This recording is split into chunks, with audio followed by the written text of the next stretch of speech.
ফিলিস্তিনের গাজা উপত্যকায় দখলদার ইসরায়েল এবং সশস্ত্র গোষ্ঠী হামাসের মধ্যে যুদ্ধ বন্ধে ২০ দফা প্রস্তাব দিয়েছেন যুক্তরাষ্ট্রের প্রেসিডেন্ট ডোনাল্ড ট্রাম্প। ইসরায়েলি প্রধানমন্ত্রী বেঞ্জামিন নেতানিয়াহুর সঙ্গে বৈঠক শেষে এই প্রস্তাব উত্থাপন করেন তিনি। এ সময় নেতানিয়াহু যুদ্ধবন্ধে ট্রাম্পের প্রস্তাব মেনে নেওয়ার ঘোষণা দেন।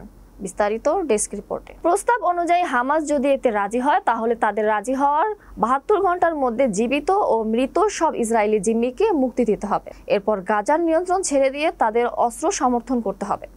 জিম্মিদের মুক্তি দেওয়ার পর ইসরায়েল গাজা থেকে তার সৈন্যদের ধীরে ধীরে প্রত্যাহার করে নেবে। তবে কতদিনে প্রত্যাহার করবে সেটি স্পষ্ট নয়। ট্রাম্পের এই যুদ্ধবিরতির প্রস্তাবকে প্রহসন হিসাবে উল্লেখ করেছেন গাজার সাধারণ মানুষ।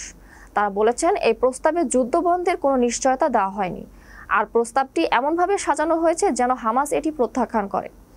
ইব্রাহিম জোহেদ নামে ৩৯ বছর বয়সী গাজার এক ব্যক্তি বার্তা সংস্থা AFP-কে বলেছেন, এটি স্পষ্ট ও যুদ্ধবিরতির প্রস্তাবটি বাস্তবসম্মত নয়। এটি এমন এক শর্তে সাজানো হয়েছে যে যুক্তরাষ্ট্র ও ইসরায়েল জানে হামাস এটি কখনো মানবে না। আমাদের জন্য এটি অর্থ হলো যুদ্ধ ও আমাদের দুর্ভোগ চলবে।